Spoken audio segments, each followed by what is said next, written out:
Ladies and gentlemen, I'm Teresa Cavini and I'm the artistic director of the Mediterranean Film Festival, and I'm super glad to welcome you here and to have this pleasant role of introducing you our host today, Adrian Wootton.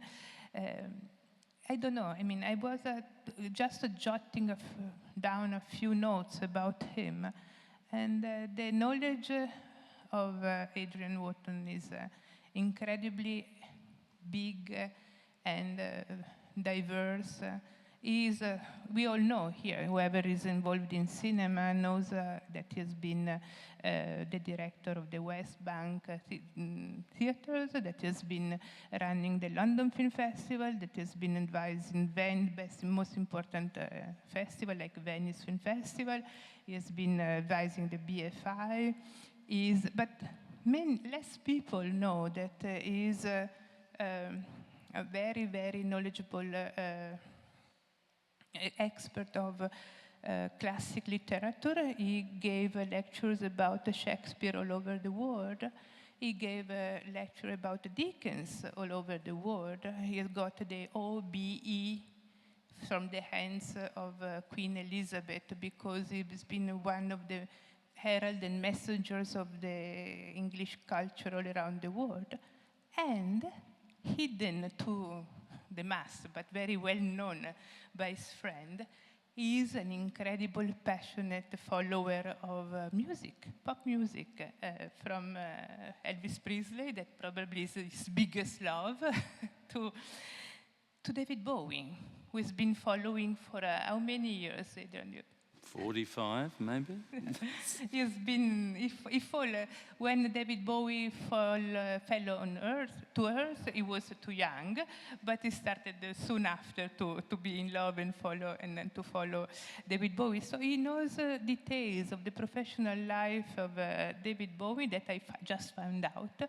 Not even the family knew. So he's really the expert, the best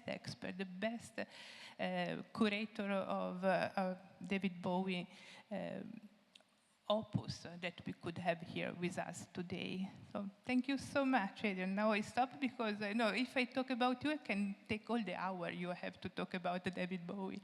Thank you so much for being with us. Thank you very much. I cannot wait to listen to you. Thank you.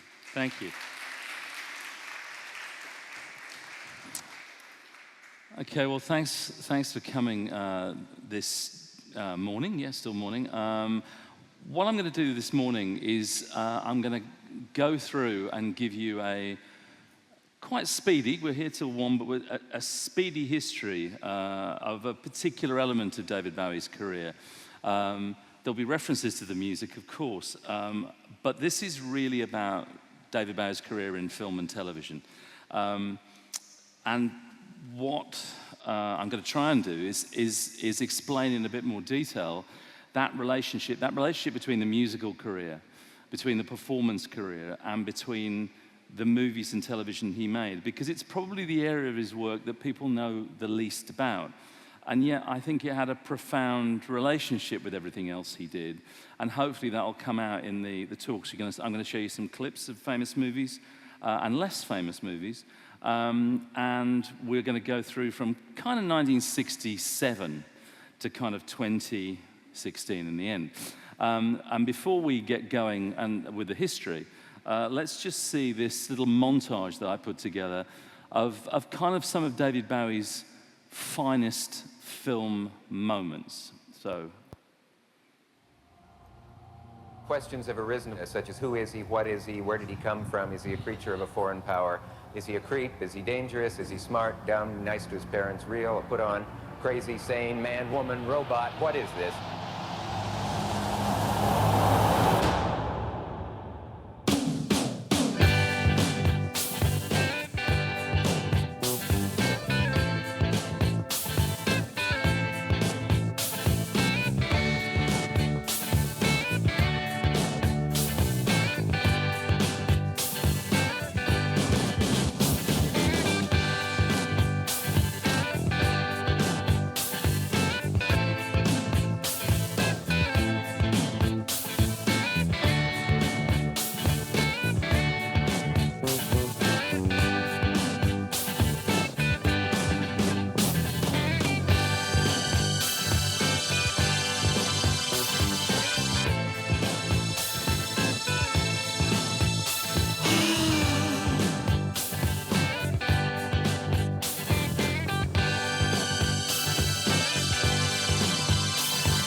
right down. Waiting for the gift of sound and vision. And I will sing. Waiting for the gift of sound and vision. Drifting into my solitude. Over my head. Don't you wonder sometimes about sound and vision?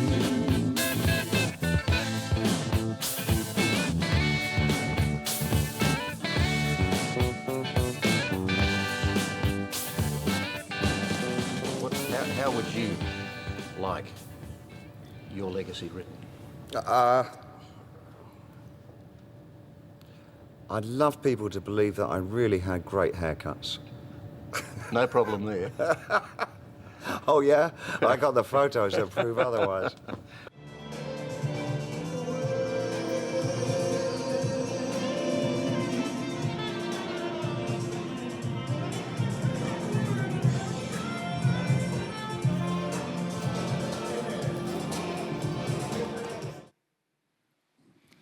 So, a little montage there of different moments, and that last shot you saw was actually from a small town outside London called Aylesbury, where David Bowie first played some of his earliest gigs, and that statue, I think, is still the only statue, bronze monument to David Bowie, rather a beautiful work of art that was erected very near where he played his first concerts. So,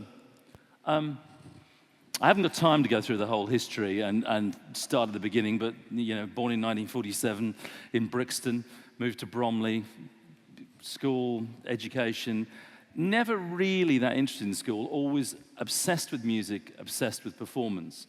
And I haven't got time to chronicle it, he was in a million bands, and some of you in the room may know this, but you know, he was in a million bands. He released a whole load of really unsuccessful records during the early to mid 1960s, the Conrads, the Lower Third, etc., etc., etc., searching for fame. But at the same time as he was trying to craft his art as a performer, and he'd left school, dumped his college jobs, and started to hang out in the sort of lower echelons of sort of music performance in London and outside London in the 60s. He was also trying to gain experience performing, not just as a musician, but actually getting acting experience, acting gigs. He makes this short film, The Image, in 1967. He's in a TV drama in 1968. And also during this period, and probably most importantly, is that he forms a relationship. This guy, Lindsay Kemp, an incredibly famous mime artist, was a mentor and lover of David Bowie's during this period.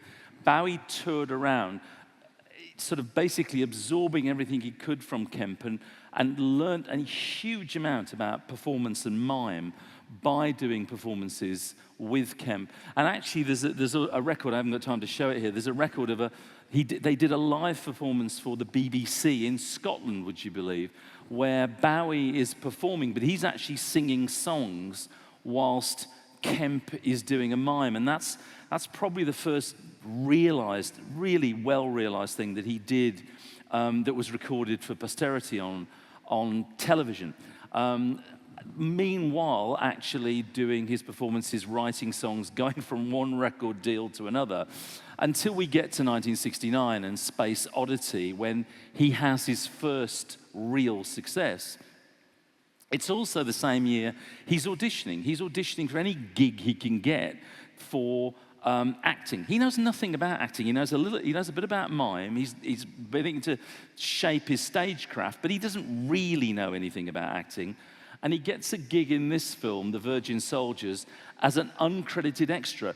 And if you just watch it, there he is. Hang on, wait a minute. It's going to come by again, and you'll just see, there he is. That's David Bowie and the Virgin Soldiers. And that's all there is of David Bowie and the Virgin Soldiers. But he did get the experience of being on quite a big movie set in the UK. He saw the apparatus of movie making far more. But really from 1969-70, he's really focused on performance. And he goes through making albums like, The Man Who Sold the World and Hunky Dory.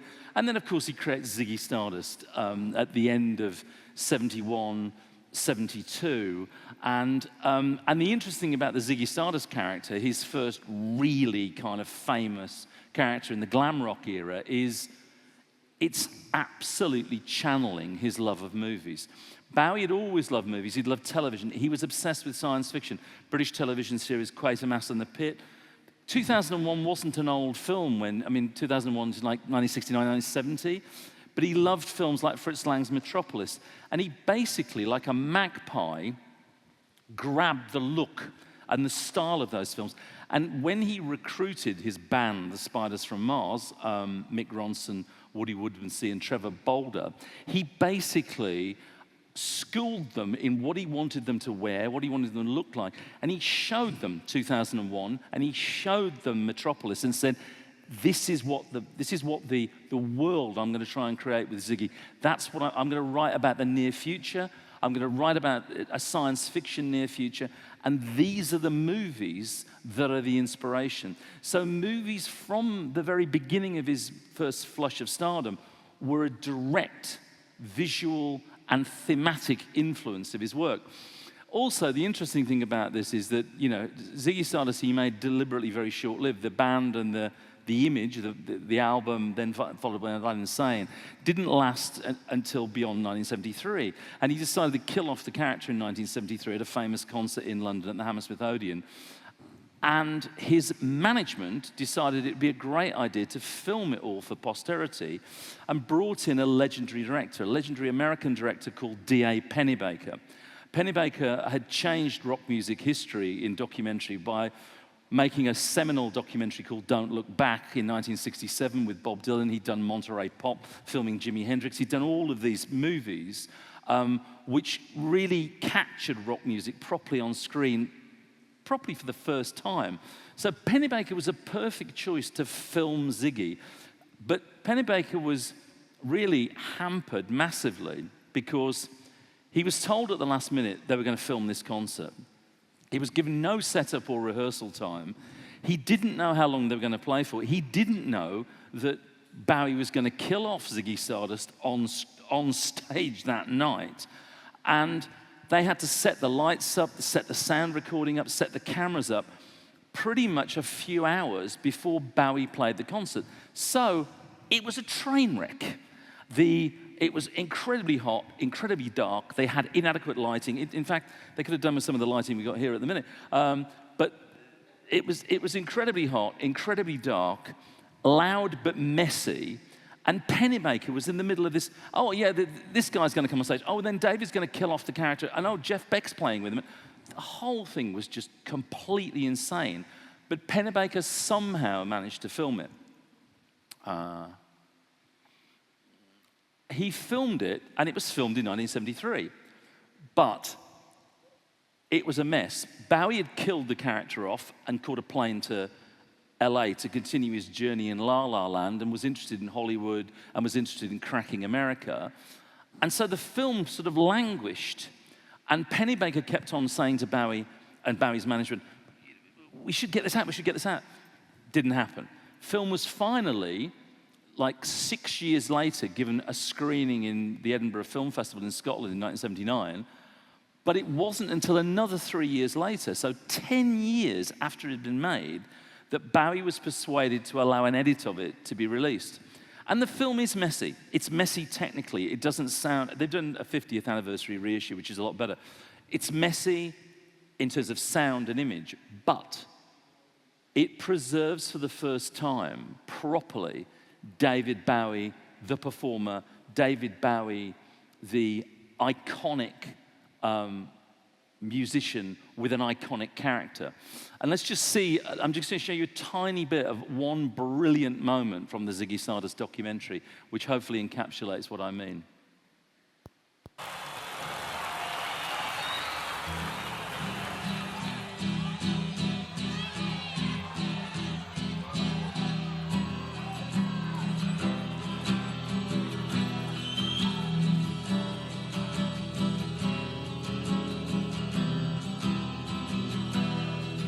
My death winged slide, an older way, so confident I'll go his way. Whistle to him and the passing time. My death waits like a Bible truth at the funeral of my youth. Are we plowed for that and the passing time? My death waits like a witch at night, as surely as our love is bright. Let's not think about the passing time, but whatever lies behind the door, there is nothing much to do. Angel or devil, I don't care, for in front of that door there is you. Sorry, I could have played all 6 minutes of that because I love it so much, but what you saw there is this iconic, haunting performance of David Bowie doing Jacques Brel's song, My Death. But as you can also see, the camera's shaking all over the place, the lighting's shot, you know, and that's actually one of the best moments technically from the show.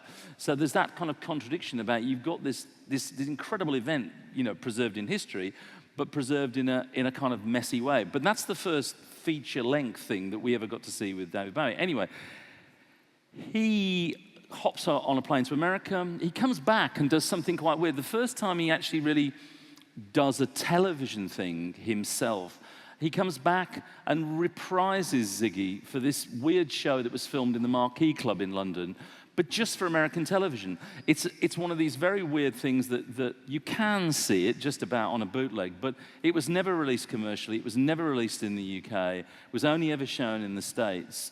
And it was the final end of Ziggy Stardust. And Bowie goes back to America. Interestingly, in America, he embarks on this gigantic tour, which is called originally the Cracked Actor Tour, based on a song from the Art Insane album about a crazy Hollywood movie actor. And the tour, and this is the real tragedy, the tour has got sets that are like built out of Metropolis, the Fritz Lang film, and it's absolutely seeped. The whole tour, Bowie's stage costumes, the whole apparatus of this incredibly expensive show is completely and utterly rooted in Hollywood movie iconography. And the tragedy is that it was never filmed properly. So the only record of it at all are a few scenes in this brilliant television documentary done in 1975 for the BBC called Cracked Actor, which actually has a bit of footage from Bowie performing the Cracked Actor tour. Also, this is actually really revealing because Bowie's, you know, fame and a fast life are getting a bit too extreme at this point for David Bowie. And the documentary was revelatory because Bowie was so open about what a mess he was in at the time, touring, recording the Young Americans album, trying to work out what he was doing in America and what he was doing in Hollywood, because not only was he doing this tour, not only was he recording Young Americans, but he was thinking about making a movie and being in a movie. And he met basically loads of people in Hollywood, and most famously, and the center of the picture there, him and Elizabeth Taylor, he was invited for an audience with Elizabeth Taylor in Hollywood, where Terry O'Neill, the very famous photographer, took pictures of the two of them to mark this meeting. And Elizabeth Taylor actually tried to persuade him to be in a new film she was making called Bluebird. Bowie actually quite correctly thought that the film script looked terrible and decided no.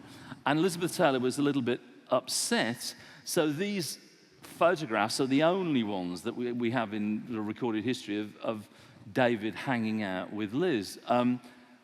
But whilst this is going on, he then is approached by a legitimate filmmaker, a rather brilliant filmmaker called Nicholas Roeg, a British filmmaker who had made Walkabout, Don't Look Now, was going to make his first proper American film based on this book, a brilliant science fiction American social satire novel by Walter Tevis, who also did Queen's Gambit, wrote The Hustler, and that's actually David Bowie with Walter Tevis actually on set.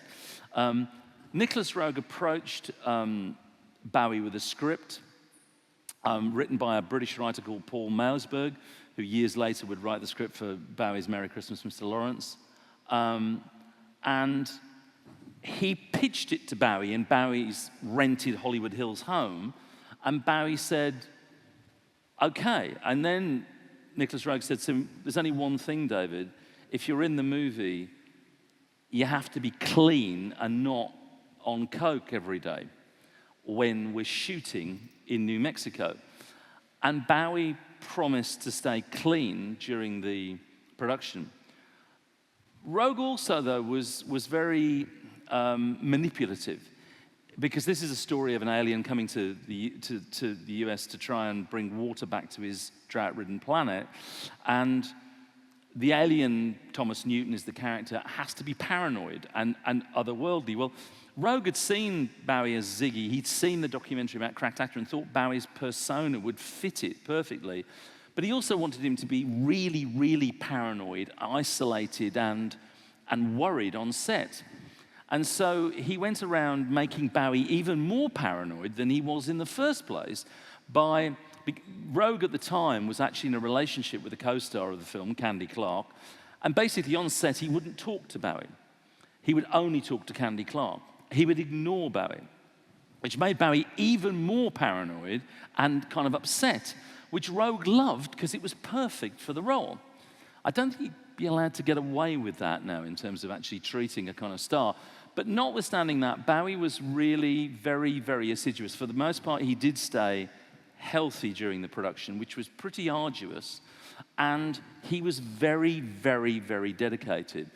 And the character spoke to him. The character obviously meant something to him because he returned to it years later in the last thing he ever did, the musical, the New York musical Lazarus, which I'll come back to. But he took it really seriously. Paramount bought the film to release in the US. And I think the film's a masterpiece. I think it's the first film that David Bowie actually learns, in a sense, to act in. But it's also one of his greatest roles, and it's one of the greatest movies he ever made by one of the greatest filmmakers that the UK has ever produced. But whether it was ahead of its time, whether it was too original, and bearing in mind, in fact, that Bowie was a huge star, it was a commercial disaster. The other thing about it was that Bowie was supposed to write the soundtrack.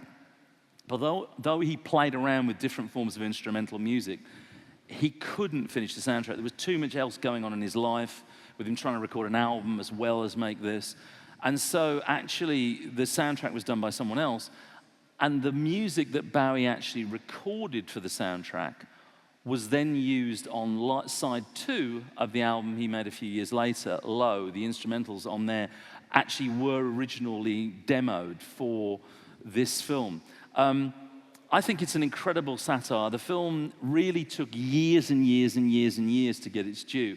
But when you look at it now, and any of those of you that saw it last night in the Grand Square, it really is a remarkably original film. And if David Bowie had never made another movie, we'd remember him as an actor for this one. Let's just see a little moment.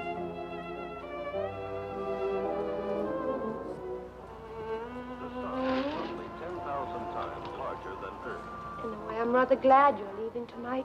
You are? Makes everything so much simpler. That's the way it should be. No involvements, no complications, no danger. None at all. Hello, Tommy. I got that white wine you like from Reitman's. It's not cold. You want me to pour you a glass? I suppose. Why not? Girls are sentimental about their first love. Oh, I suppose so. Like their first pair of high-heeled shoes. I don't understand how you can watch them all at the same time. Tell me. You know, Tommy, you're really a Do you freak. remember the first man in your life? I don't mean that unkindly. I like freaks. That's why I like you. It is in this region that a Let me see you. I really like you. trouble is, people get too attached to each other. Things drag on. Scenes, tears, everything gets so maudlin. I think people should always behave as though they were between planes. Very sound, Mr. Flanagan. Face it. He who loves and runs away lives to love another day. It's not enough. I must remember that. Works out great. I don't know why you're living with me. All around, everybody's happy. Nobody gets hurt. You don't need me. Yes, I do. Del Corso. The one in Venice who tried to commit Oh, I'm glad you First, brought we'll her. have a drink. Silly. Then I'll have a bath. And tomorrow, we'll go to church. It's all a little blurry. Lord, I love Jen. Must have had too much of this domestic champagne. I can't go to church. Oh, come on, Tommy. It's a real good church. You won't feel out of place. Makes me feel so good. Gives me something to believe in. Everybody needs that, a meaning to life. I mean, when you look out at the sky at night, don't you feel that somewhere out there, there's got to be a God?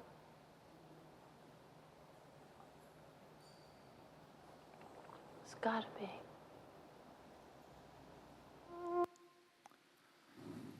Again, I could have showed more of that, but the film is a brilliant satire on America. It's a brilliant satire on capitalism and consumerism in the 1970s. And as I say, the character haunted David Bowie. The only bad thing about the character of Thomas Newton is that, as he said, for about 5 years after he made this album, he was sent every script in Hollywood that featured little green men and aliens for him to be the leading actor in. And it really put him off. But he did Station to Station, he did Low, both of the albums which cover imagery is actually from The Man Who Fell to Earth, which also indicates how much the film meant to him in some way. And then he went through that brilliant period with Low, Heroes, Lodger. He cleaned his act up, moved to Germany, working at the Hansa Film Studios with Iggy Pop. Does all of that stuff. And he's kind of coming out the other end of that and thinking, I'm going to leave Germany, I'm going to go back to the States, but maybe the East Coast, not the West Coast, but have a base in Europe. When he's approached by a guy he'd become very chummy with, a sort of legendary British actor, David Hemmings, who was in things like Antonioni's Blow Up, who was making his way as a filmmaker, and he said, I'm going to make this film in Germany. I know, you like German culture, you're interested in German history. I'm going to make a film like set just after the First World War, and I've got Marlene Dietrich to make her first film for like 20 years, and you can co-star with her, David. And Bowie, who loved that period of that Weimar period of German history, said, why not? And I'll write a title song for it, which he did, Just Another Gigolo. I'll write a title song for it. And he was very, very enthusiastic about the idea. And he made one big mistake. He didn't read the script. The second mistake was that he loved David Hemmings, and he believed David Hemmings when David Hemmings said to him, and you're going to co-star with Marlene Dietrich. Well, he sort of did and sort of didn't. The sort of did is they are in the film, as co-stars, but they never met. Because Bowie discovered that the reason he'd signed on was to be in Berlin with Marlene Dietrich. Marlene Dietrich was not going to leave Paris and go back to Berlin under any circumstances whatsoever. So, all the scenes they're in together, he's in Berlin and she's in Paris. And they had to kind of fake all the scenes between them. And the combination of that and a dreadful script meant that, you know, it was a pretty poor movie. I often say, I've seen it, you don't have to. And I secondly say, I mean, David Hemmings got to a point in filming it where he said, well, guys, this is just shit. Let's just have fun. And David Bowie later described it as, this is all my Elvis movies rolled into one. And that's a bit unfair on some Elvis movies. Anyway, let's see this little bit of Marlene Dietrich and David Bowie, and you see if you can spot the joins.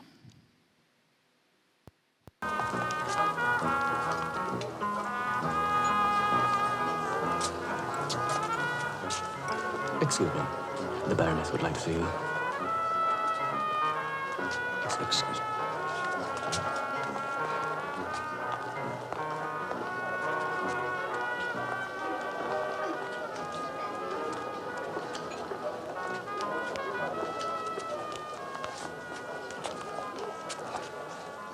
Come in. You dance quite well.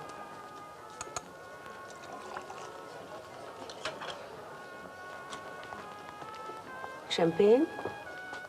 Dom Perignon, my favorite.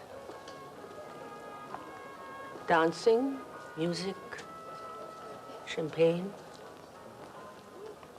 The best way to forget until you find something you want to remember.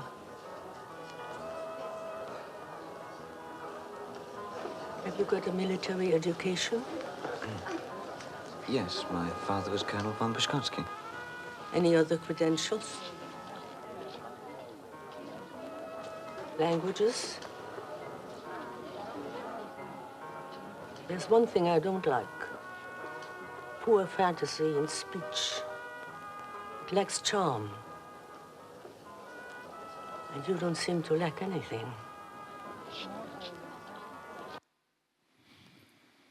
So that's just another gigolo, which you might think would have kind of put him off making movies for life. And sort of it did for a few years, because he turned down any kind of offers. He was focused on touring. He went back on stage with this Isolar tour. And actually David Hemmings, the director of Just a Gigolo, filmed the tour, but it's never seen the light of day. David Bowie professed himself unhappy with it. But then this came along, and this really, I think, sort of intrigued Bowie. He'd seen the original production in New York, and when there was a talk about a change of cast, the show's directors and producers thought, who would be great to do this? And rather bizarrely, Bowie was now dividing himself between Switzerland and New York. He was living in New York. They approached him and said, would you like to be John Merrick in the stage production of The Elephant Man? And Bowie was really intrigued because he saw it as a way of actually really doing some serious acting on a stage rather than in front of a camera. There was no music in it, and also it allowed him to bring to bear his mime experience, what he'd learned all those years ago from Lindsay Kemp. So he said yes, and it was absolutely astonishing. Worldwide headlines, national news, international news, because he was so successful in literally a kind of naked performance. And also this was a really traumatic time. When he made this, right in the middle of this being made performed in New York, John Lennon was killed by Mark Chapman outside the Dakota building. And John Lennon was obviously a great fan of David Bowie's. They were great friends. He'd recorded with him on Young Americans. And so Bowie was incredibly paranoid. They stepped up all the security around these performances because they were so worried about what had happened with the murder of Lennon. So it was a really challenging and traumatic time. And he put a huge amount of energy into this. And I think changed people's perception of him as a performer. Now, it wasn't professionally recorded, this production, at all. There is no proper record. There's just bits of news footage. And what I'm going to show you is not great footage. I'm just going to show you a little second or two of it so you can get some sense of it. I think the sound in here is not that great for it either, but I'm just going to show you a tiny bit of it just so you get some sense of what at least a little bit of an idea of how groundbreaking this show was. You are happy here, are you not, John? Yes, sir. The baths have rid you of your odour, have they not? It's just I've had to bathe regularly.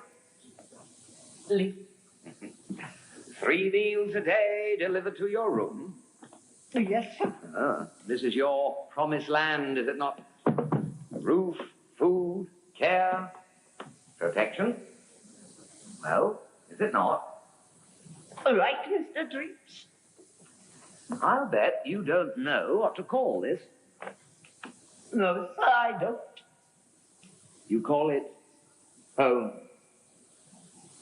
Never had a home before. You have one now. Say it, John. Home. Oh, no, I mean really say it. I have a home. This is my... Come on. I have a home. This is my home. Just a brief moment from the Elephant Man. And it's a real shame that wasn't ever professionally recorded, because to have that in its entirety would have been amazing. But as I say, it changed Bowie's own personal thoughts about acting, and it changed other people's perceptions of him as an actor. He also did this. He plays himself in Christiana F. And he also starts doing more soundtrack writing, recording. Paul Schrader, who'd become a friend of his, reached out to him and asked him to write the title track for the remake of the remake of the horror movie Cat People. It's a rather terrific rock song. But the next milestone, and actually this is, for me, the tragedy, and this talking about this is the thing that almost nobody's seen, is that because of the Elephant Man, because of the way in which that was perceived around the world, back in London, a radical British director who was very well known for his television films, political, socially conscious films, a guy called Alan Clark, who I had the pleasure to meet and spend some time with before he died very young, who made things like Scum. And he was really interested in doing something on British television based on a Bertolt Brecht play. And the BBC were pretty open as far as Alan Clark was concerned. They said, yeah, you can do something. You're going to have no money for it, and it's going to have to be very, very cheap, Alan. And he said, yeah, I can do that. I can work with that. But I want to do Bertolt Brecht's first play, which was performed, which nobody really knows, called Baal, about this wild, vicious troubadour, confidence trickster, libertine. And they said, okay, go ahead. And he assembled this crack cast of people to work with him, including one of the great Brecht scholars and musical adapters. And then the whole thing about, well, who are we going to get to play Baal, this character? Who are we going to get? And there were all kinds of crazy names, musicians, otherwise Ian Jury was suggested. There was all kinds of different people suggested, some of them completely ridiculous. And then Alan Clark's producer said to him, why don't we ask David Bowie? And everyone laughed and said, well, he's not going to do this. There's no money in it. And anyway, can he? Yeah, but did you hear about the Elephant Man? Oh, okay. Well, we can ask him. Yeah, let's ask him and then just move on, because he's not going to do it.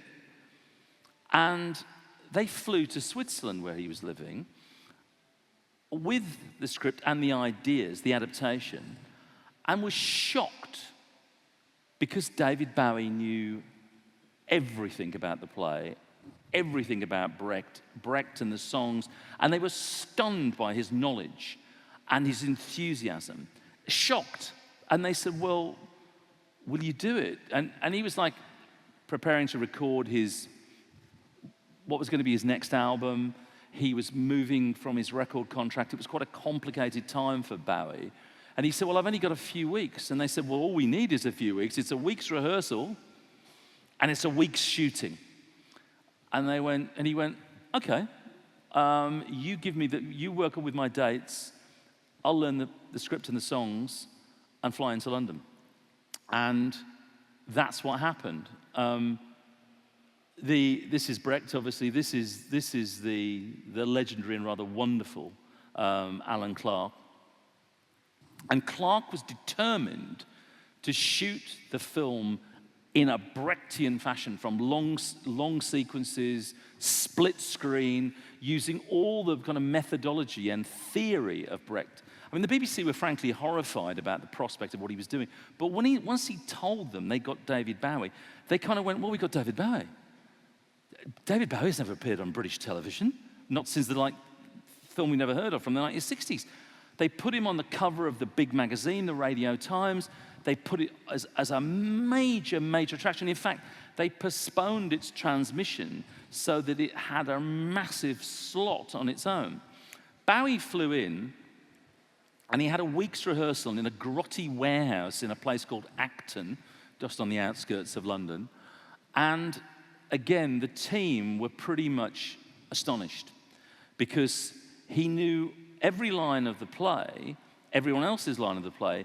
He'd read and done his own musical arrangements of the songs, working with the brilliant Dominic Mulroney, the kind of dramaturge and Brecht adapter. And he went into the rehearsals and said, okay, so I can do it in this tempo, or I can do it in this tempo, I can do it in this, or we can do it that. And they're kind of sitting there with their mouths open, not quite believing the kind of artistry and the dedication in front of them. And they were just sort of, we are not worthy. And so they did this week's rehearsal. They went on, and he hit everything in the first take when they shot it in the BBC Television Centre. And it was this, again, tiny little studio. And this tiny little studio, and basically, he did the first take in one form, second take in another form, third take in another form, and basically done. The result was, in my opinion, a masterpiece. In my opinion, was the greatest thing that David Bowie ever did on screen.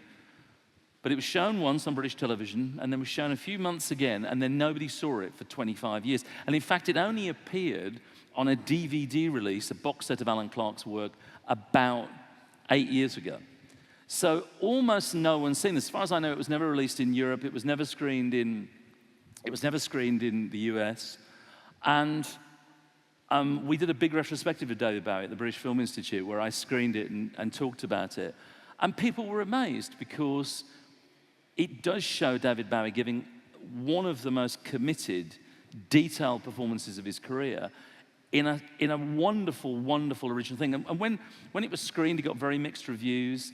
David Bowie himself said he thought, I don't know what Alan Clark's doing. And when he first watched it, he was really worried. But then about 5 years later, he was interviewed on the BBC, and he said, you know what, I now understand what Alan was doing, and I'm really proud of it. And he should be proud of it, because this is the hidden gem that if you ever get a chance to see the full version of it, do. Because this may be David Bowie's greatest moment on screen. Let's just see a little bit of it. Where the sinners congregate in shame together, ballet naked, reveling in their distress. Only sky, a sky that will go on forever, formed a blanket for his nakedness.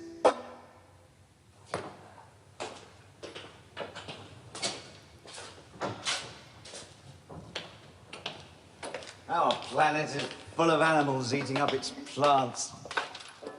One of the dimmer planets. Do you know anything about astronomy? No.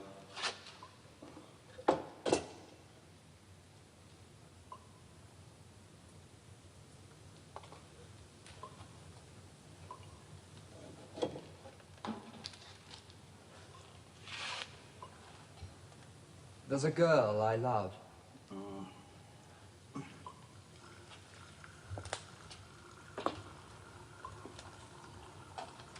She's causing me problems. Well, I do know something about that. As a man of experience, could you advise me on how to approach her? To begin with, you must make your mark phonetically. Well, she couldn't be more innocent. 2 weeks ago, I had a daydream where I saw an almond tree sleeping with her. She was lying on that almond tree, quite motionless. Since then, I haven't been able to sleep. And drop her. Once you've slept with her, she may be just a lump of meat, a faceless lump. Once your summer's floated away and they are soggy with love like sponges, they get to be like animals, nasty and childish, misshapen with fat bellies and liquefying breasts. And with an immense cry as if it was the beginning of a new cosmos, they bring forth the tiny fruit.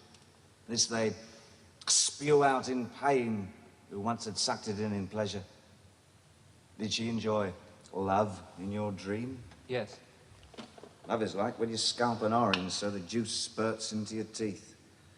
It's like the pain that creaking trees start singing about when ridden by the wind. Love makes your joints as soft as wind-blown plant. It's like flying into a storm, so massive is the impact you yield to. And her body rolls over you like cool gravel. Huh? You mean I should do it, if that's what it's like? I mean you should bring her to me. Masterpiece, and I say if you get any chance to see it, it is on an Alan Clark DVD box set, then please do. That was the sort of, actually this is, again, of course, it's set in Berlin, it was shot in London, but it's a kind of farewell to Berlin, because Bowie used this, the songs in it, he loved Brecht's songs, and he decided that what he was going to do was go back to the Hansa studios where he recorded Lodger, Heroes and Low, and record an EP of new arrangements of the songs from Bâle in Germany with a crack team of classical musicians, which he did. And there's a beautiful video of him singing a couple of those songs, filmed in Hansa. And that's me outside the front of Hansa with the sculpture of David Bowie, the mosaic of David Bowie. The thing is that it was very, very clever because he made Bâle. Bâle, for those that saw it, people realized that Bowie was brilliant in it. And he recorded the EP, which also fulfilled his contractual obligation to RCA Records. It got him out of the contract and allowed him to sign an incredibly lucrative new record deal for the album that he knew was going to be a big commercial success, which would turn out to be Let's Dance. And the EP, released with a beautiful gatefold sleeve, was the first and only album that David Bowie ever made that entered the classical music chart. Onwards, he's on a roll now. Now, he's just about to enter the most commercially successful period of his career, which is the Let's Dance tour period and all the hits worldwide that he had with that. But in that window, when he's recording the album, but before he goes out on tour, which turns out to be the biggest tour of his career, he's approached by the legendary British producer Jeremy Thomas, who'd worked with Nicholas Roeg, so they had a mutual connection, because he'd produced a number of Nicholas Roeg films that Bowie had obviously done Man Who Fell to Earth with, and tells him that he's going to make an adaptation of this Powell novel, The Seed and the Sower, which he's got the legendary Japanese director Nagishi Oshima to make, and the soundtrack's going to be recorded by Ryuichi Sakamoto. And would he be in it with this brilliant cast of British actors, including Tom Conti? And it's going to be filmed all in Australia and New Zealand, and Bowie jumped at the chance of doing it. And if Bâle was perhaps the greatest performance he ever gave on a small screen, this is arguably the greatest performance he ever gave on a big screen, with the exception of The Man Who Fell to Earth. And he went to Australia, and was in Australia and New Zealand, and completely immersed himself in the part. And everyone there said that he really loved it because it was like he was on the edge of the storm. The coming craziness of Let's Dance was about to come. And he was out miles from anywhere in these islands making this film where nobody could get at him, and he was bicycling around, hanging out with the cast and crew, being incredibly genial, and yet doing this very, very intense film set in a Japanese prisoner of war camp, being tortured, etc., etc. But it was a relief from the coming storm of worldwide media insanity that was about to happen. And he gives it a remarkable performance. Tom Conti, who I talked to about it, one of his co-stars, said, Tom Conti said he was just incredibly humble and kept asking for little directions. And you know, had he done that scene okay? Was that all right? Was that okay? And he said, and we had the most amazing fun together, and you kind of forgot he was David Bowie. And also the interesting thing about him, his evolution as an actor, is the more he becomes an actor, the more he sort of immerses himself in the role, and he's less David Bowie, and he's more David Jones. He's drawing on more of his own persona, his own real persona, underneath all the Thin White Duke, Ziggy Stardust, cracked actor personas, and he's more playing and drawing on his own real emotions, and that's certainly true of Merry Christmas, Mr. Lawrence. And here's a little bit from it. Not guilty. I'm not a criminal. I am a soldier with His Majesty's Army. 1 month ago, I came out of the Jar Jar Simpoa Mountains. I surrendered to Colonel Utsumi of the Imperial Japanese Army. I was imprisoned at Sukabumi. I was kept for 3 days in solitary confinement. Then I was questioned by Lieutenant Ito. He asked me my name and my rank, and I told him. Then Lieutenant Ito asked me, "Is that true?" I replied, "Of course it is. I'm with the British Army." Do you mean you would never give a false name? Let me ask you something. Why would a man who's about to die give a false name? A Japanese soldier, if caught, would give a false name. But then, a Japanese soldier would never submit to being caught. He would prefer to die. Then, I'm not a Japanese. Why? Did you refuse to tell the interrogating officer anything about yourself? You must tell us your past history. My past is my business.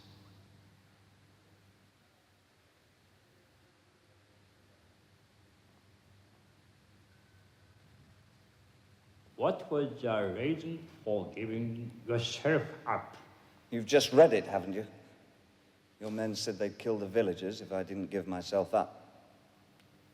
How many men did you have with you?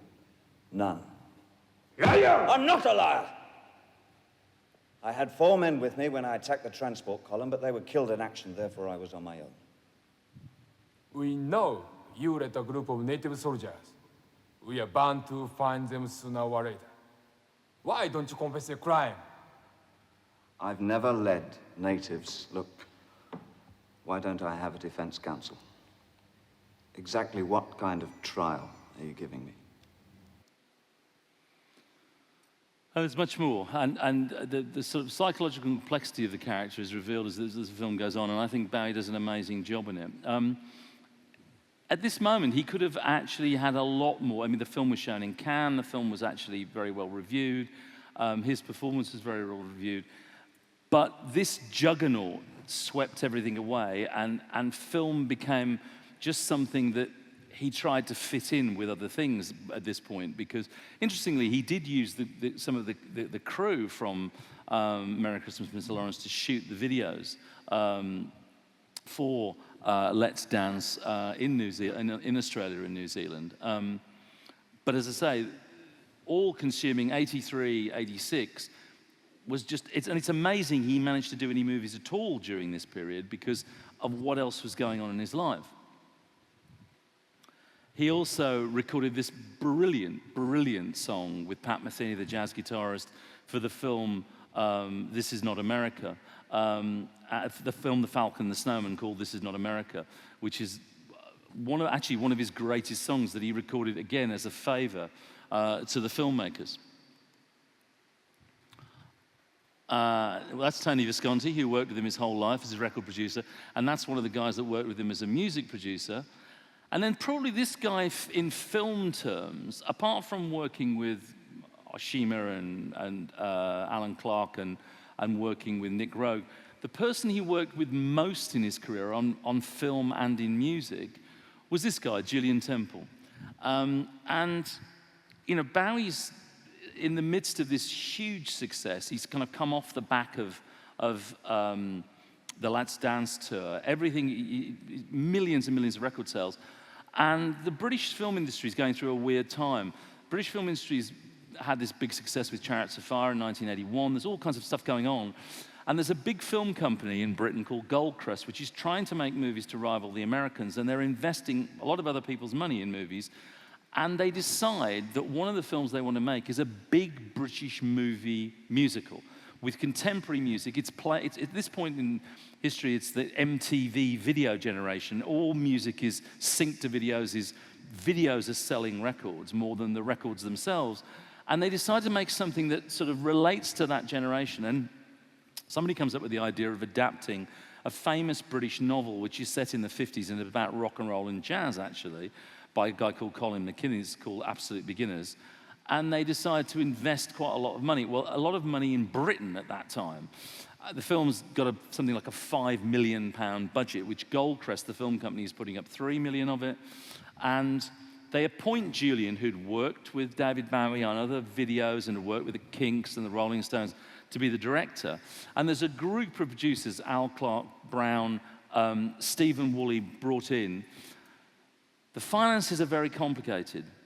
The film is very complicated because it's pretty lavish and extensive musical numbers. They decide they want music stars in it, but they want two complete unknowns as the leads. Bad idea. Second bad idea is they hadn't worked out what the relationship between the script and the musical numbers were. And the third thing was that it was over time and over budget the whole way.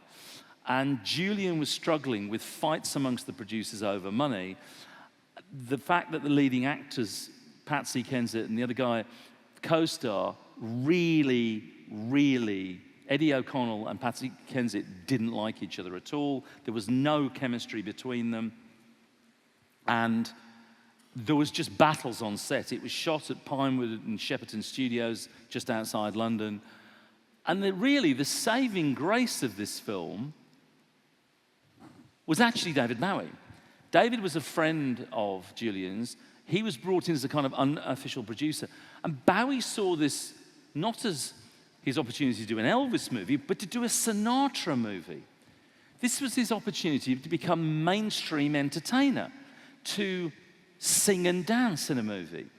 And he relished the challenge. And he said to Julian, I'll be in it. I want to write the songs I perform, and I'll write the title song. Well, the title song, Absolute Beginners, became one of Bowie's biggest songs of the 1980s worldwide. It's a very good song. And actually almost saved the music, the movie commercially. And he also wrote for himself a gigantic musical number. He went into a studio, brought a bunch of musicians together. None of them knew who he was. They knew nothing about the music. They were just told they were going to work with a musician called X. And X came in, and it was David Bowie. This bunch of musicians were in Abbey Road Studios. He showed them the songs that he'd written. They worked with him. And that group of musicians then went on to play on Live Aid with David Bowie, which you saw a glimpse of in the montage, and played with him then for the next 10 years, on and off, including filming the video for Dancing in the Street for Live Aid as well with Mick Jagger. So it was pretty, ironically, Absolute Beginners over here was a movie mess that was struggling, but musically for David Bowie, it was very, very fertile and creative. So it was like the influence going the other way, that the movie helped him with the music he was doing. But he's great in the movie. In fact, he may be one of the saving graces of the film because he absolutely loved being this advertising confidence trickster huckster in 50s London. And this sequence is completely over the top, which he wrote the music for, completely over the top, but he's brilliant. Think of this as Elvis as Frank.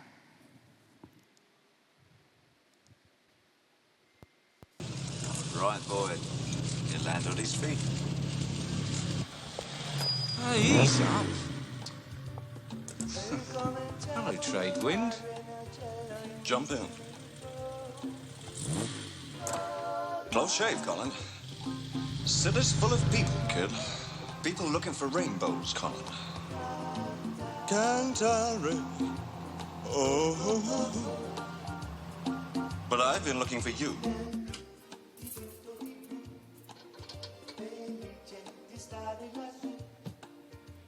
Ho, ho, ho. You deserve a drink, Colin. It's over there. I don't drink. Well, not anymore. Smoke. Take a strand. You're never alone with a strand, Colin. What's this? A housing development for newlyweds.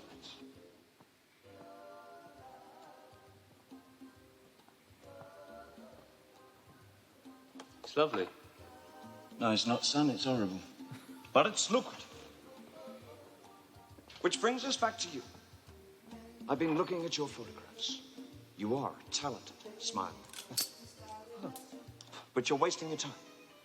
I think I can safely say you could get anything you want. Ow! By working for me, Colin.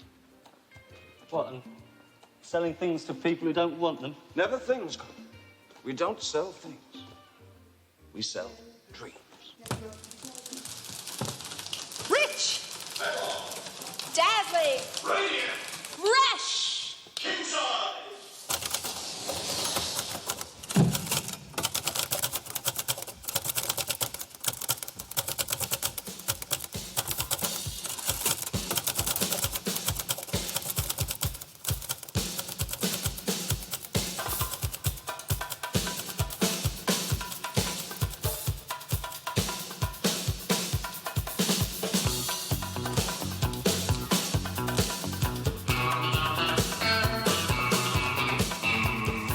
Do you hear what I hear? Do you see what I see? Colin, I want you to use your imagination. You wake up one morning and you ask yourself, why am I so exciting? What makes me dramatic? You're trying to say something about yourself. This dazzling crime of wisdom. You fall for reality. You're bruised and bewildered. Then you learn to fall in love with yourself. That's motivation.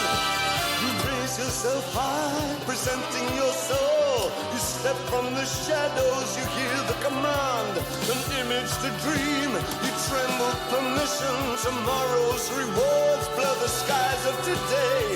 You're swept by the tide that delights every dream. A life of such powerful meaning. Now you has class, now you has flash, now you has mass motivation.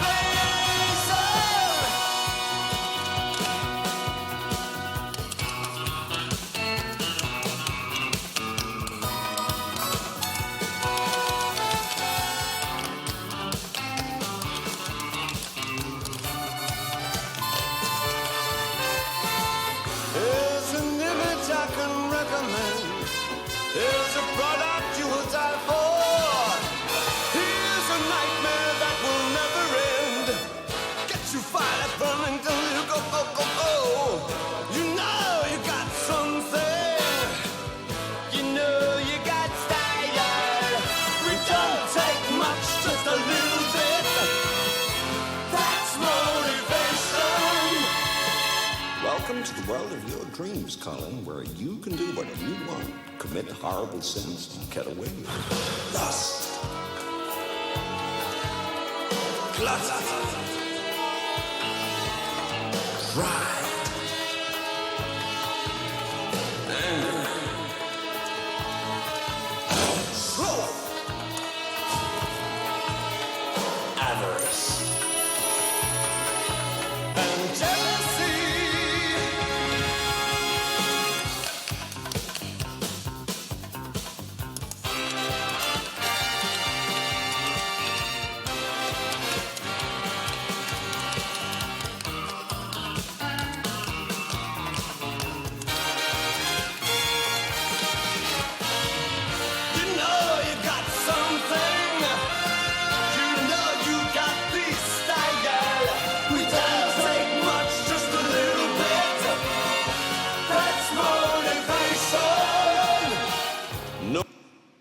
You get the idea.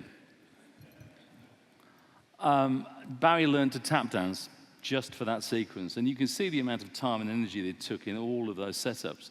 And I think that, you know, one of the things about Absolute Beginners, it is like a kind of guilty pleasure. If you look at it now, and there was a reissue of it done not that long ago, it actually is very flawed, but there are some wonderful, wonderful things in it. Unfortunately, it didn't do any damage whatsoever to David Bowie's career. It just probably enhanced it. Did an awful lot of damage to Julian Temple's. He didn't make a feature film again for years and years. Now has made a bunch of acclaimed documentaries. And everybody fell out. He and the producers have never spoken since. And the person who kind of came out of it, you know, with the best was David.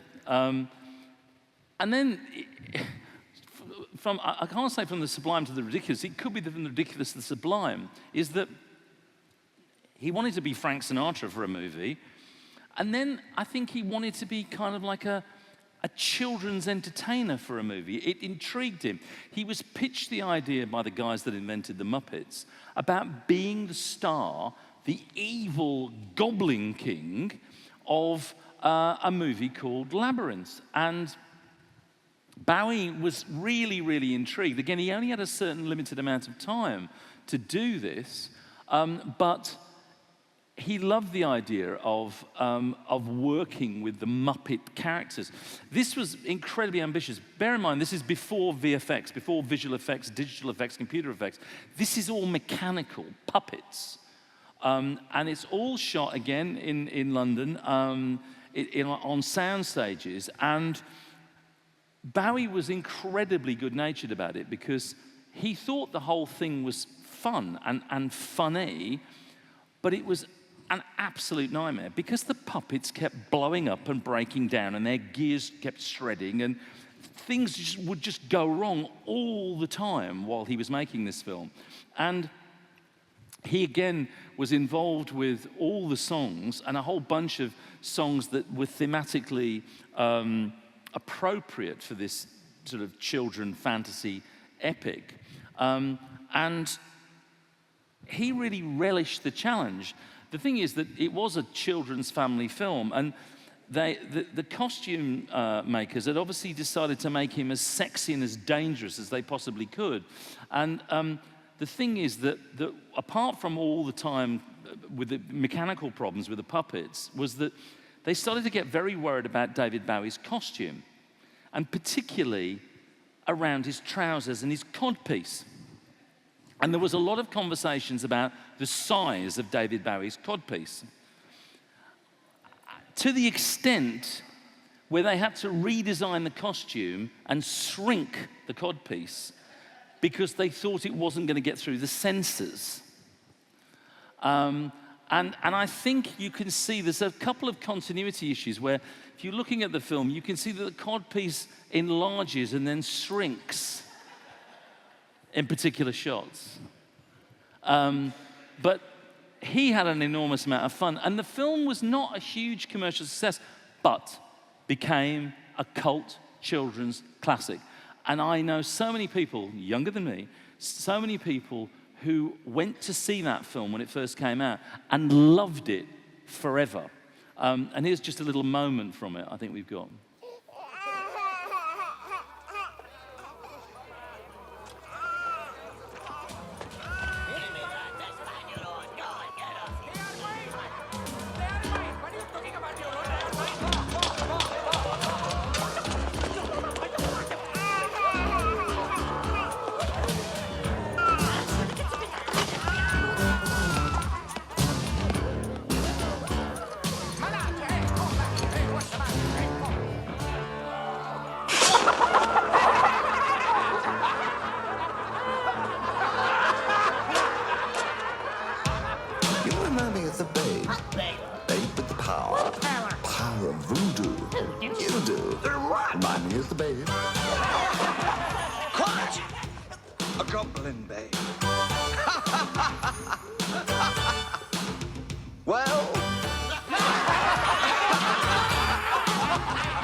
Love had gone and left my baby blue. What kind of magic spell to use? Slime and snails on puppy dog's tail. Thunder or lightning. And baby said, Dance, magic dance, magic dance, magic dance, magic dance. Let baby start. Jump, magic jump, magic jump, magic jump, magic jump, magic jump on me. Slap that baby, make him pay. Sure, sorry I can't show you more, but anyway, in a way, that was this sort of group of films made ironically during the period of his biggest commercial success as a musician were probably the last time he consistently somehow fitted it in with his musical career to do kind of serious and kind of commercial work. He did this. He was asked by Martin Scorsese. It's barely a cameo, really. In Scorsese's very complex and very mixed reviewed. I think he's very good in the very small sequence that he's in. And it's sort of at the end of this period where he starts to move away, except from kind of doing cameos in movies. And I haven't got time to show you that, but you know, and he does this, and he's in Firewalk with Me. They're kind of funny in some ways, or they're interesting, but he's not really focused on them. He was focused on Last 10 Days of Christ because he liked Scorsese and wanted to work with Scorsese, but it also was a couple of days' work. The same is true of these. Interestingly, at this period, he went through doldrums, the post-hangover of Les Dance, and he was really struggling for creative inspiration. He had a kind of writer's block. And it was only when the writer Hanif Kureishi said, look, I need a soundtrack for this television series, this BBC television series I'm doing. And it was Bowie writing the songs for this that found him his creative mojo again, in the same way as an absolute beginner spawned music, the same way he used Baal to write an EP of kind of classical music. He used this to find his mojo again for music, inspired by the television series based on Hanif Kureishi's book. So that two-way creative intervention or two-way creative exchange was very, very important for this. Then he did, I mean, you could say this is probably arguably the last really, really serious thing he did as an actor, where he essentially impersonates his friend, Andy Warhol. You might not remember, but at the very start in the montage, there was some little black and white footage with David Bowie from his long, hunky-dory hair period. That was actually footage that was shot of David Bowie when he visited the factory and hung out with Warhol and all the factory acolytes in 1971. And he became a friend of David Bowie. Of course, he wrote Andy Warhol the song on the album, which was recorded just after he'd been in factory. But then years later, he agrees to kind of impersonate Andy Warhol for the film, the Basquiat film. I think it works. I think it's a kind of slightly loving portrayal of his idiosyncratic genius friend. Dad, home? Oh, hi, John. That's great, Frank. Can you, I don't know, whiz over here? More that way. What's with the wigs? Oh, I'm going to give them to people for Christmas. You think that's a good present? Who wants an old wig? Yeah, sure. Oh, piss painting. Oh, piss painting, Sean. Oxidation art. Yeah, I hate cleaning brushes, too.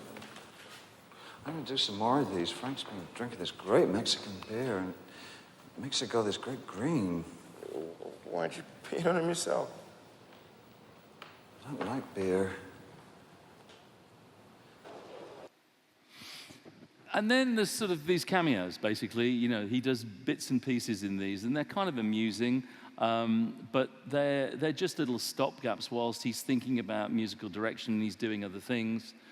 This I think is slightly different. This is a cameo as well, but he's kind of terrific in this.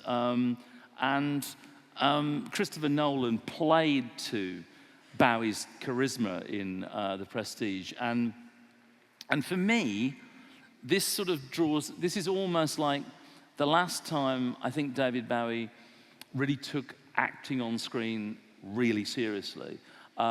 He's going through kind of different change in his life. He had a heart attack. He was pulling away. He was sort of retreating from stage, from doing things, and he sort of did this. And he did this because I think Nolan convinced him that he could just be there for a moment and make an impact.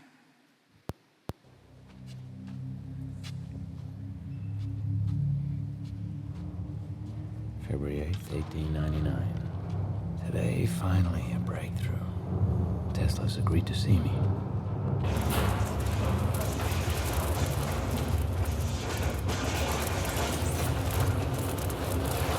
Perfectly safe.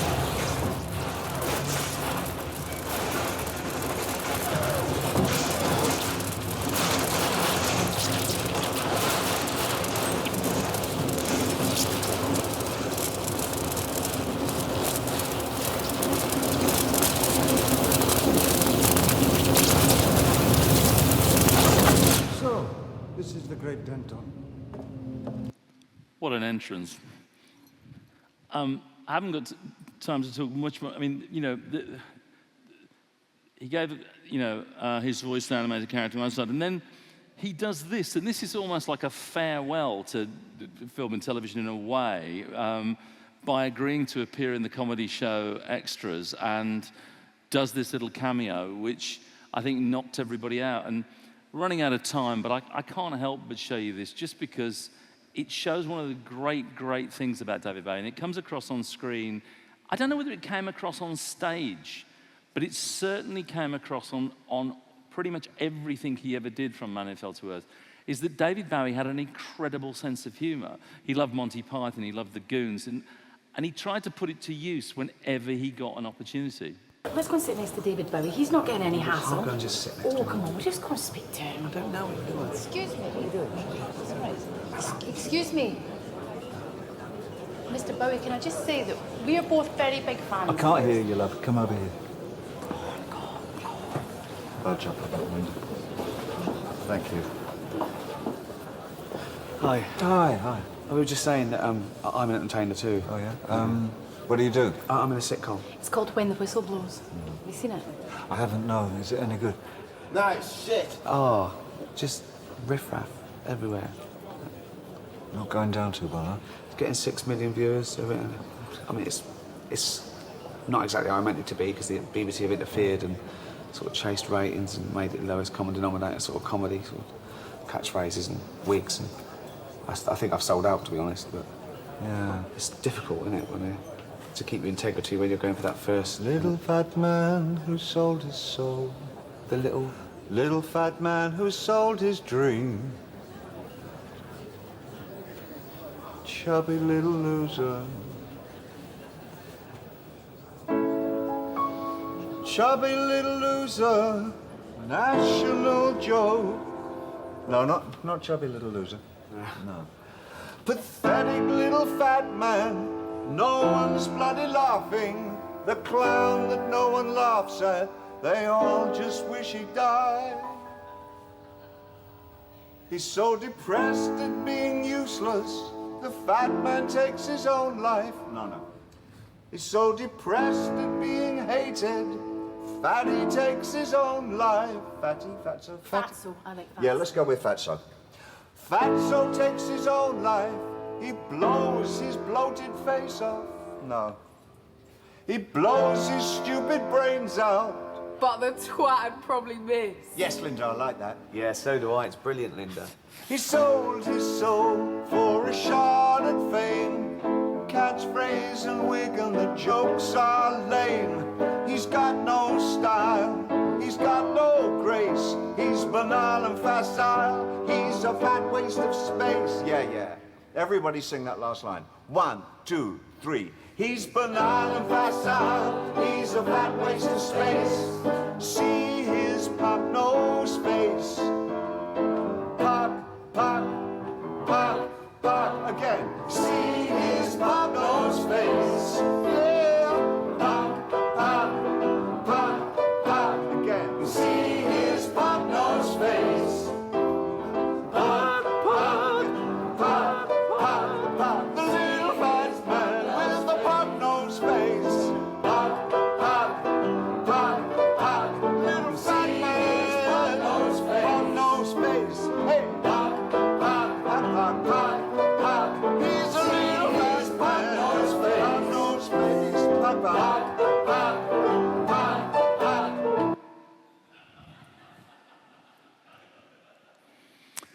And that's almost it. I'm running out of time, but just a few more. I mean, he did this, again, small role, and this really is the end. I mean, because after this, I mean, there's a big silence. There's years with no music, with him basically doing video games, doing various things, repackaging his back catalogue. There's this brilliant exhibition that tours around the world in 2013, which actually does, the first time, have a section on him and his films. And he obviously makes the album, the comeback album 2013, the next day, and there's videos that come out of that. And then we discover he's making a musical, which is based on Thomas Newton. Yes, Thomas Newton from 1975, The Man Who Fell to Earth. And it's about Thomas Newton at the end of his life living in a New York loft. Well, by this time, David Bowie knew he was nearing the end of his life living in a New York apartment. And so this, which was also his last appearance, that was at the dress rehearsal, actually. He never actually got to see the public premiere of the show. And if you ever get a chance, there are recordings, professional recordings of it, and they're brilliant. It's absolutely mesmerizing, but you can't help but watch it and not think this is an epitaph, that he was writing and working with the crew on his own epitaph through the prism of returning back to the first character he played on screen in 1975, The Man Who Fell to Earth. So he comes full circle and draws back on that alien, Ziggy-inspired character to do his last creative act in front of an audience. And then he records his last album, Black Star. And there are these videos which are drenched in a certain sense of inevitability. You can't watch these videos and not think about what's about to happen, that he'd recorded these when he was ill. But then there's one last twist, one clever, hidden musical twist, which brings it back again to film. David Bowie loved Elvis. He loved Elvis Presley. He flew over in the middle of the Ziggy Stardust tour in 1972 to watch him on stage at Madison Square Garden, and then flew back onto the tour. They shared a birthday. They were both born on January the 8th. David Bowie releases Black Star, January the 8th. And everyone thinks, oh, Black Star, it's the title song of the album. Black Star was, back in 1960, originally the title of an Elvis Presley film. And the Elvis Presley film was originally called Black Star, directed by Don Siegel, one of the best films Elvis ever made. But they decided that the title song had too depressing lyrics because they were all about death. Every man has a black star over his shoulder, and when a man sees his black star, he knows his time has come. And for the film version of Black Star, they changed the title of the film, and they changed the title of the song. But the song still exists. You can find it on Google. You can find it on Spotify. Black Star. So actually, David Bowie is having a wild, wonderful, clever joke. He releases his album, his final album, on January the 8th, the day of his birthday. But it's also the day of Elvis's birthday. It's also related, the title, to a song Elvis had sung 50 years beforehand about death. And that sort of sums up David Bowie in a way, his intelligence, his cleverness, and again, a link back to the movies. And what I've tried to sort of demonstrate through this talk is that the movies very rarely became a central part of David Bowie's life. He didn't give up everything just to do movies. He was still always doing something else.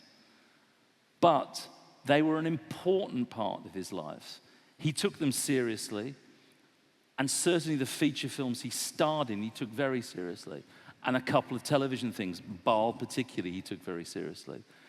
He took the stage performance of The Elephant Man seriously, and they informed his creativity, and they informed his music, and his music informed them. There was a constant creative, aesthetic dialogue going on between David Bowie and the visual arts and cinema.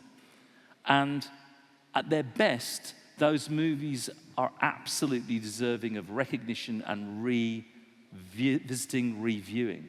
Because in those moments, in some of those moments, David Bowie was the best he could be, and not just the best he could be as a performer, as a singer, as a songwriter, but as an on-screen performer, interpreting and creating something new from his art and giving back something new to his art.